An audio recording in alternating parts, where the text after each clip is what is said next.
All right, this is video 3, summer 24. So for this summer and leading up to a solo show in the fall, I wanted to recreate a version of this. So it's gone through various iterations. If you remember anything we learned about the retina in school, the rods and the cones are up here. So those are the receptors going down into the brain.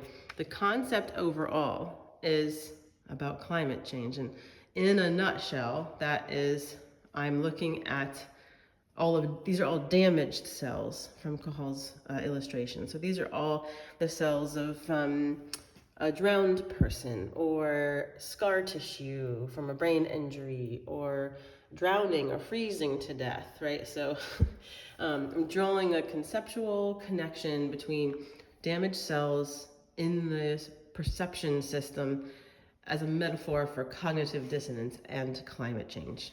It's more nuanced and detailed than that, but you can read my artist statement. So I started off with a really rough sketch. I thought the original piece might be like 5 feet tall, and I realized it doesn't need to be, it's not practical. So that's kind of a brain dump style sketch, and then I refined it into something else. All the while kind of trying to teach myself neurology, because the book I have is more about the beauty of his illustrations and doesn't go too far into the structures and their purposes.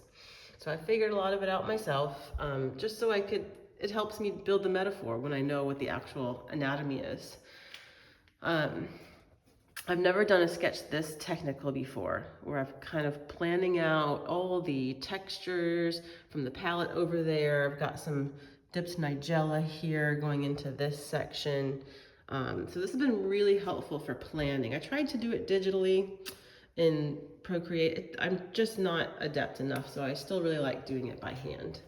Want to use rusty wire in there, and where to put lights in all the translucent porcelain. So I started with this section here because I could see it most clearly in my mind's eye, and this cell up here. So if we come over here, don't want to get too dizzy.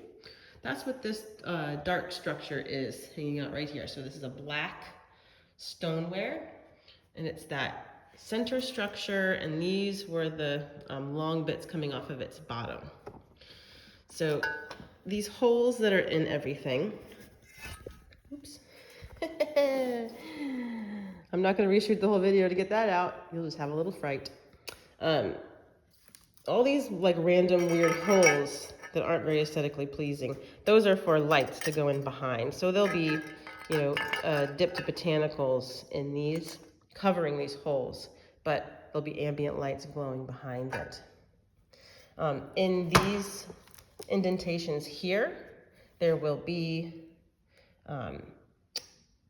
they'll be kind of custom fit in the end, but these nigella, like this, broken down to kind of fit into the recess, encapsulated protected in resin, kind of like this plant here.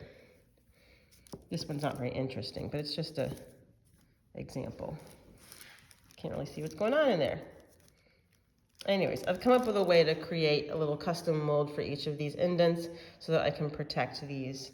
And again, just picture a glowing ambient light behind this. And you can see I expect holes and breakages, and I actually want that because it's referencing damaged cells anyway. So again, it took me 2 or 3 firings.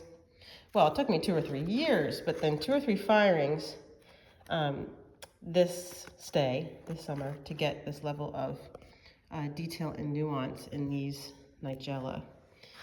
Unfortunately, I've run out of time, and now I have to transport them home without breaking them. Of course, the original plan was to get them encapsulated in resin before we leave, but oh well. I always try to do more than I can realistically do. So that's what they look like before being dipped and fired.